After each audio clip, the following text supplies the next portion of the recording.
So in this fifth video, what I'm going to do is I'm going to talk to you about the trackpad of the Aluminium Unibody MacBook. So why am I reviewing a trackpad? Surely all trackpads are the same on all laptops. There's nothing special. Well, no. With regards to the Aluminium Unibody MacBook, the trackpad is a little special. Apple, first of all, have moved away from their plastic trackpads with a single clickable button to a completely clickable glass trackpad. So the trackpad itself is the button. Specifically, it's a rocker button. Not a lot of people know this. So if you look at the trackpad from top to bottom, the actual clickable portion is about 4/5 down of the trackpad. So in terms of talking about the look and feel of the glass trackpad, it definitely does not look like glass, and it doesn't even feel like glass. I think a lot of people were concerned about the trackpad being made out of glass because they thought, well, fingers on glass, there's going to be friction, long-term use, it's going to be very annoying, it's not going to feel as smooth. I can tell you that worry does not exist. The reason being is that the trackpad feels like a matte finish has been applied onto the glass. It feels very smooth. You could argue too smooth. And there's no friction, there's nothing like that. It's actually quite pleasant to use. So what is the main reason for the move to the glass trackpad? Well, it's for multi-touch gestures. Apple are beginning to incorporate more and more multi-touch technology from their iPhone into their laptops. And Apple tried to do this with their plastic trackpads, and the gestures weren't coming out as nice, they were a bit rough. But if you're using glass, similar to the iPhone, they saw that the gestures would come out much more clearly, more defined. So, that's the main reason for the glass trackpad. Okay, so we have this glass trackpad that offers multi-touch gesture capability. So what are the different types of multi-touch gestures? Well, let me just read you out a very quick list of all the different types of gestures we can carry out at this moment in time. So we have pinch, stretch and rotate gestures. We have the 3-finger navigation in Safari and Finder, 2-finger scrolling and secondary click, optional tap lock. You can also swipe all 4 fingers up or down to activate expose, up to push all the windows off the screen, or down to view all windows. And we also have left and right 4-finger swipes to trigger the application switcher. Now, if you don't understand any of those multi-touch gestures, don't worry, don't panic, because Apple have a solution for that. I will show you that solution in a moment. When I first heard about multi-touch gestures, I was pretty excited, I was hyped, I was like, I cannot wait to use them and see them in action. But the only thing that, left me a bit worried was the software that manages the gestures.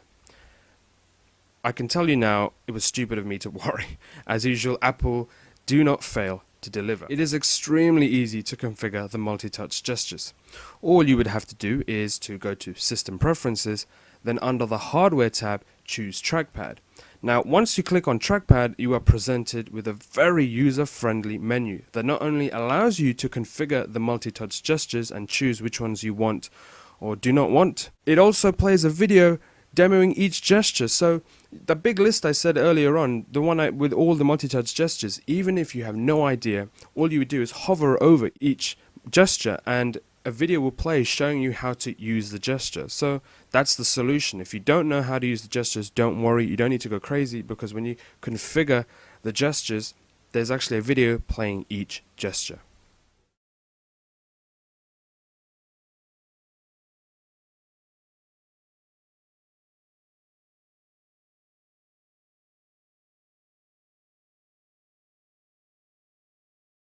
So the last thing I want to talk about is the secondary click. Now, if you're accustomed to using Mac laptops, you'll know there's no dedicated button for a secondary click.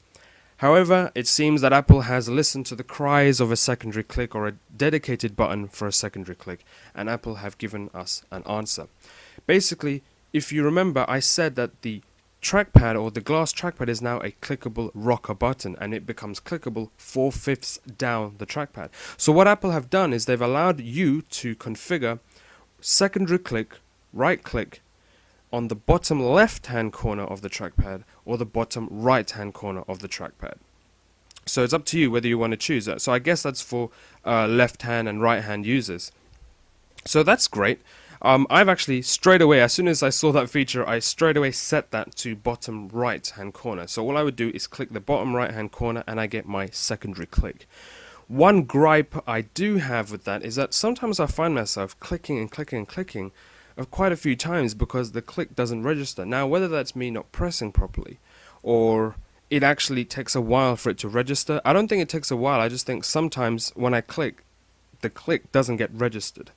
Another thing you need to remember is that you need to literally press the corner of the trackpad. You can't press anything up. Maybe if it's 4/5 down, starting from the 4/5, you could actually press it, but I would just click the bottom right or the bottom left hand corner of the trackpad. To conclude this video, I would say that the trackpad is the single most exciting feature to use of the Aluminium Unibody MacBooks. It's definitely the thing that got me most excited because I've never seen a glass trackpad, number one, and number two, I've never seen multi-touch gestures offered by a laptop. We all knew that multi-touch would grow into laptops in the future. I just didn't think 2008, 2009 was that future. I thought it would have been much later. And you need to understand that since Apple have done this, a lot of other competitors have also done this. I wouldn't say it's copying. I would say that they're just trying to incorporate it as well. And fine, if they copy the way Apple does it, you could say it's copying. But, I mean, I think touch is always growing and it's always becoming a secondary input device. I don't think touch will ever be a primary unless things really do revolutionize and we find a good way of using touch as an input device. But at the moment, I think it's good as secondary. I think it's good to kind of aid us in input devices. Apple have literally taken the trackpad. They've taken something really good and have made it even better. And in doing so, have also set the benchmark for trackpads. I mean, you don't even think of the word benchmark when talking about trackpads, but there you go. Apple have said it. So that's it for this video, guys. In my next video, which is going to be the final video, I'm going to be talking about some final thoughts and a conclusion to the MacBook review.